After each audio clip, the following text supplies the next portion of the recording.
Welcome back to the Welsh History Podcast, episode 93, The Fury of a Prince.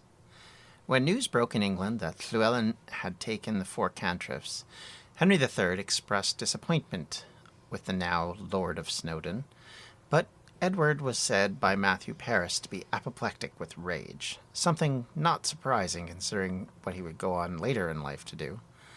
Edward was convinced he needed to take an army and crush Gwyneth's ambitions before they began. He officially had had enough, and he wanted to finish the Welsh off before they got going. Paris suggested that Edward wanted to hunt them to their extermination, in quotes.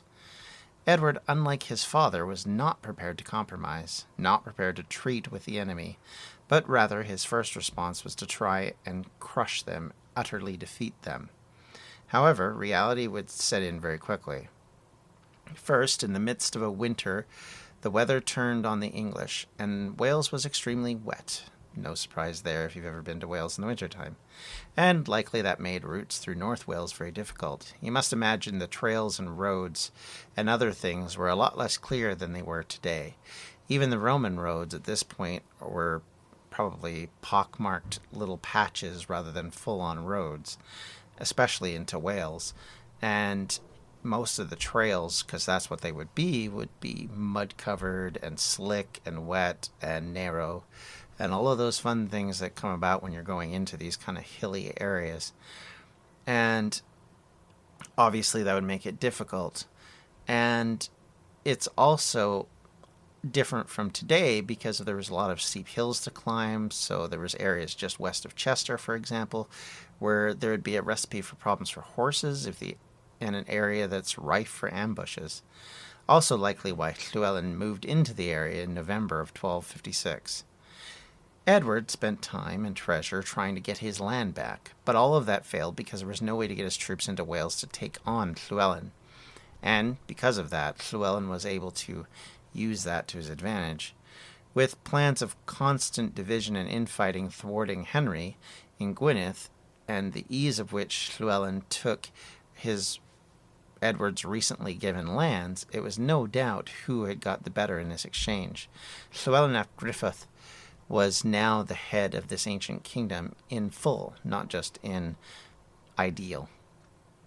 As 1257 dawned, Llywelyn continued to press forward. Now was not the time to pause. Poets, bards, and writers at this point looked at Llywelyn as supremely set to rule the land. His moves this year would set him on a path to confront the crown prince and create the last best hope for Welsh independence at this point. Conversely, one could argue that Llywelyn set up the path of his own destruction by setting a volatile crown prince up as an enemy and then rubbing his nose in it by taking advantage of King Henry. For Edward, this must have rankled greatly. Even the English remarked that Llywelyn's ability to unite the native rulers under his leadership, which must have gone over really well in London, they were very positive and very complimentary. Llywelyn was not one to wait around either.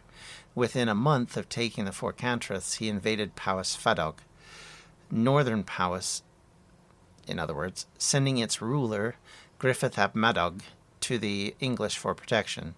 While we don't know what fully happened, most chroniclers were decidedly mum on the subject. We do know that Gruffydd was given lands and compensation in England, which likely boded ill for his ability to get his land back. But at the heart of the problem Llywelyn had for himself was the reality that Gwynedd, as it rose, the interpretation appeared to be that it was a little too big of a casting of shadows on its neighbors. Simple feudal overlordship would never be enough. Too often the Welsh lords fought for power, and giving that up simply because it may have made sense did not seem to be something the Welsh were prepared to do forever. Much like during most of the Anglo-Saxon period, there were never enough willingness to follow one line or one descendancy amongst the various kingdoms. And this will continue to be a situation that we will cover, and we have covered in the past. Merioneth, the cantref south of Gwynedd, fell next to Llywelyn, putting all of the southern Powys in his line of sight. but Llywelyn was concentrating on bigger fish, as he instead continued south and entered Deuddbarth, meeting with his ally Merduth ap Rhysgrig. Merduth was an ally of Llywelyn's uncle David, and even before that, his going back to 1246, when they actually treated with Henry and rejoined the fold, so to speak. Before that, Merduth's father, Rhysgrig, was a strong supporter of Llywelyn's grandfather, so the ties were there from House Dynfor, and that tie was important to them. Owen, Llywelyn's older brother, had signed a pact with Merduth in 1251. Some suggest that this may have been something that was planned by Llywelyn himself, but even if that wasn't, it's not hard to imagine that Merduth changing allegiances when he saw the power of Llywelyn over the last year. It becomes a very easy and convenient thing to explain. Of course, having a strong ally while fighting a dynastic struggle against your brothers and nephews may have been another factor in why Merduth changed his alliances and why he needed Llywelyn's help. Rhys Feican, his nephew, had become allied with the English and turned on his uncle, taking much of his land away from him. Stephen Bazan, Prince Edward's officer in the southwest Wales, was claimed to have been enlisted by Rhys to remove Merduth from Ystrad Tywi in September of 1256.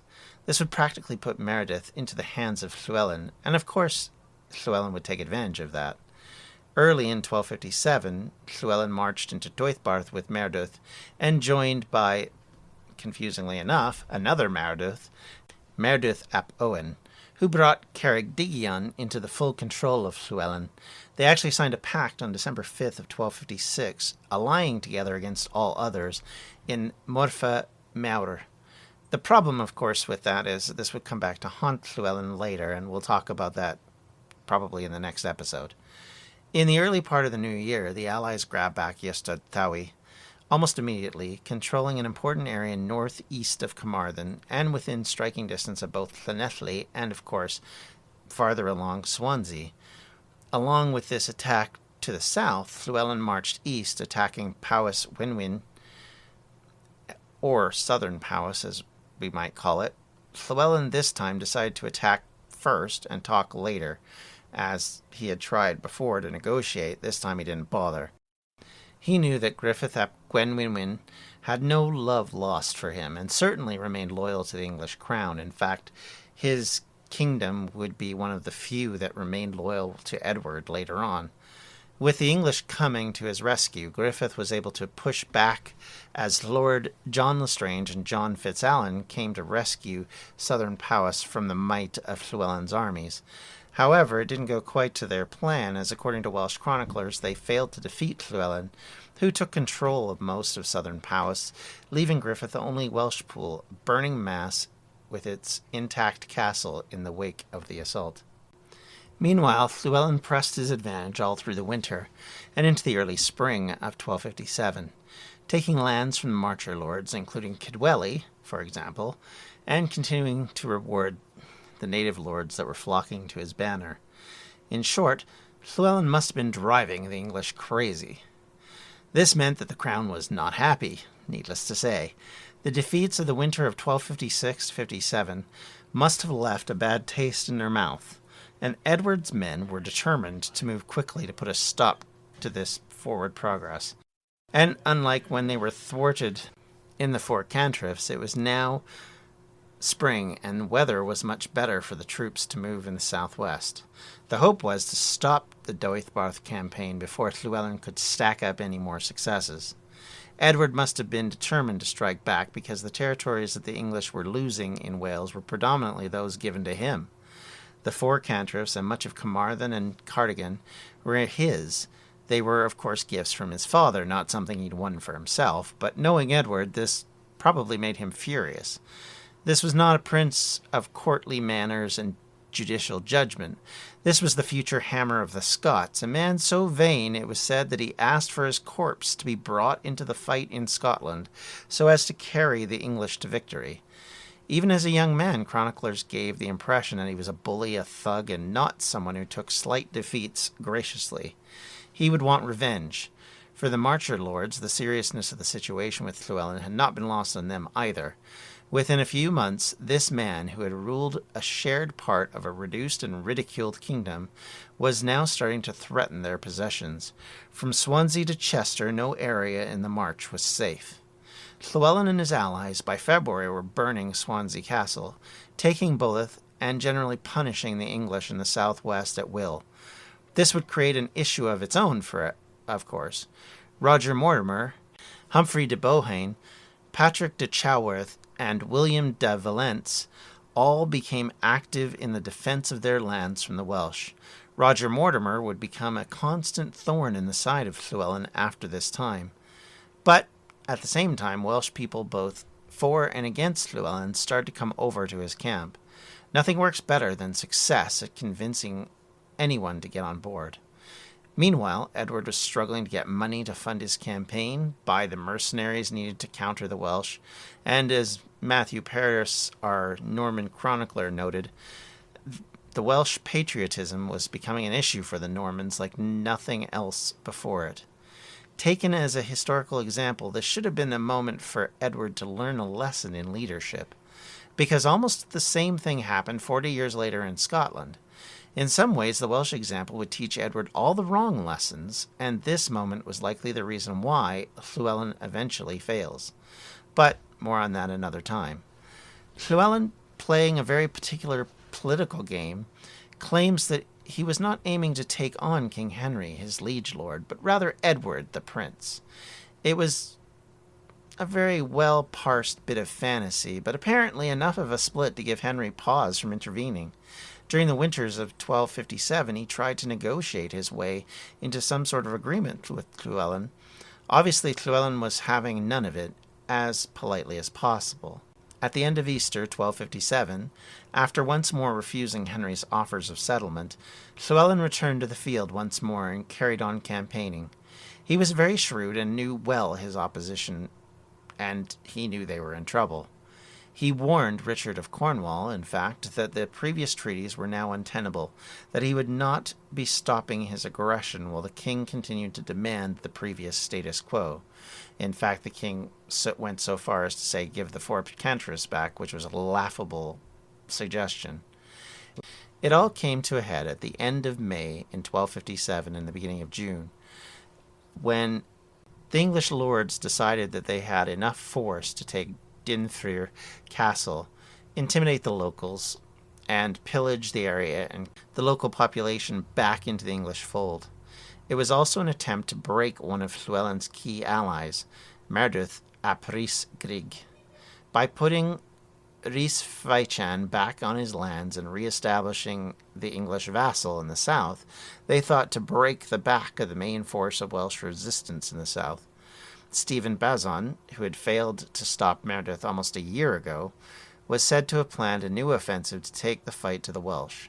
So it was that he now led a new campaign to take Ystrad Tuath. On May 31st, Bazon and his army left Carmarthen, arriving in the area around Llandilio Fawr, where they camped for the night. It was a mistake. Merdwyth's ap Owen and ap Rhys arrived with their forces and attacked at night. The battle carried on into the day as the Welsh arrows and lances hit the English lines, which had been harassed over the night. It was considered to be utter chaos for the English. Now, when we talk about this battle, you can't picture it as a straight-up one line against another charging valiantly with shields and swords drawn. You have to think of this more like an actual chaotic battle that would take place where people would just be swinging wildly and not everybody would be armored and a lot of things would be quite chaotic. And of course the English had more money, more resources, so they'd have more knights and more men-at-arms than the Welsh would. But the Welsh had the advantage of knowing the territory, being able to move stealthily, it seems, at least in this case, and be able to attack at night, confident that they wouldn't hit their own allies in the process. This, of course, as I said, led to a battle which took all day, or at least took most of the day. Eventually, the battle died down, and the two sides probably decided to split apart again. And so, even as they stopped, the English army realized they were stuck and were unable to make their attack on Dunthru. They stopped after a time, and both sides seemingly ran out of steam, as I said. And the attack and defense both died down. In the middle of this fiasco, at some stage, Rhys Vaichan, seeing that things were doomed, switched sides, making his way to Dunthru Castle to join up with Llywelyn, which would create issues later, needless to say. The English prepared for the second day of battle, only to find that the Welsh were even more fierce, and according to the chroniclers, they finally conceded that they could not actually take the castle, and then tried to make their way to Cardigan. From a strategic perspective, that would make sense. That's where supplies were being brought in from Ireland. That's where the English army probably would be safest. But as the army tried to take a strategic withdrawal, it lost its supplies. They were actually, in some cases, said to have been taken by the Welsh, which one can imagine did not make the paid mercenaries very happy, because that's part of the pay, is your food supply. Then at Cymrao, they were once again attacked at night, and this went on into the late morning, and by midday the battle had heated up, and finally the English broke for good. Bazan was killed, and many of his forces died. The estimates range from 1,000 to 3,000 Englishmen were killed, or at least those on the English side, with the rest actually fleeing into chaos. This time the English were firmly defeated, and according to the chronicler, the Welsh had 3,000 deaths. Now, were those Welsh part of the English side, part of the Welsh side? They're not clear on that. But this Battle of Cadfan was considered to be one of the greatest victories for Llywelyn during this time period. Llywelyn, who may or may not have been at this battle, as the chroniclers have debated this, and unfortunately we don't have total assurity, had won a massive victory and created a great success for his possible ascension as Prince of Wales. However, he had a new problem. What do you do with Rhys and Marduk? They're not obviously going to reconcile easily, and there's going to be more trouble if you want Rhys kept out of the hands of the English. So there are claims that he created a reconciliation between the warring relatives, but that seems hardly likely. In fact, it appears that it was the first crack that was likely created between the allies, as Meredith did not fight this hard, with this many battles against the English, only to have his nephew be given priority or given a place by his liege lord. Certainly not what he was looking for, and definitely not that this same nephew would be given some of that property back that they had fought for. As Henry would find out next year, testy barons can be a bit of an issue for you long term. For the Norman chroniclers, such as Matthew Paris, Llywelyn stood in stark contrast from Prince Edward, the image of a man who was fully able to defend his realm, create alliances, and deal justly. He was basically everything Edward was not, which was kind of the point. In a way, the Welsh were being used by Paris as an example, much like how Tacitus used them in the past, to call his own side to repent of their lack of strength and their weakness in the face of a people who actually had something to fight for. And that aspect is something, of course, you're going to do when you're fighting against someone else. Think of it a little bit, I guess, if you want to put it into a modern parlance, is the American viewpoint on Vietnam, and specifically the Viet Cong, and how their perspectives changed over time. Obviously, amongst some people, the Viet Cong were freedom fighters. Amongst other people, they were, communists who were trying to destroy a democratic society. We can all, and I'm not getting into a political debate about that. It's just that's the different perspectives. Well, similarly, you'd have different perspectives here.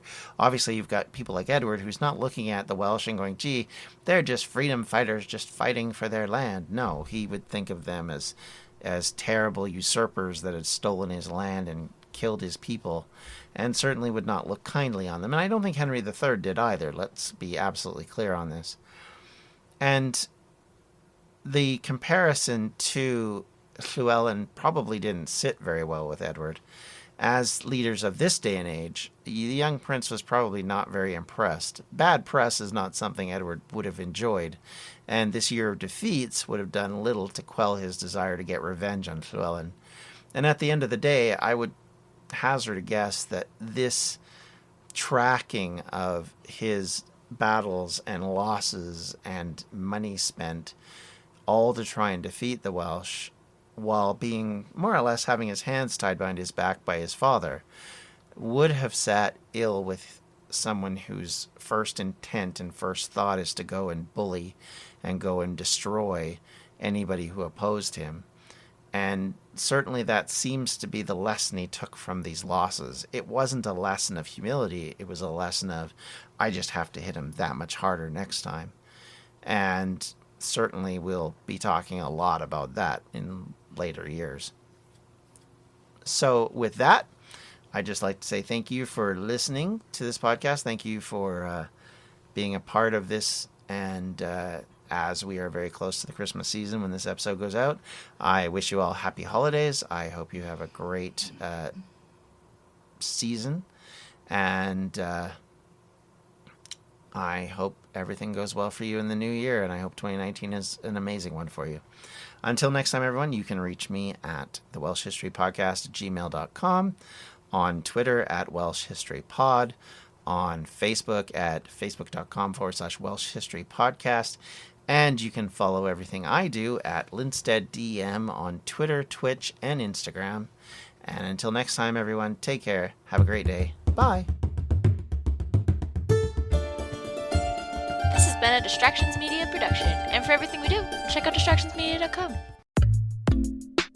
Hi, I'm Nikesh Ragani, commentator and host of the India on 99.94 podcast. Several times each week, my co-host Sarah Warris and I will be bringing you the very best in Indian cricket chat, whether we're discussing the legend of Llywelyn Goswami, KL Rahul's strike rate, the men's T20 death bowling woes, or the latest controversy involving the BCCI, we've got you covered. You can listen and subscribe via your usual podcast provider. Just search for India on 99.94. You can watch us via YouTube, and you can download the 99.94 app. If you love Indian cricket, then join our conversation.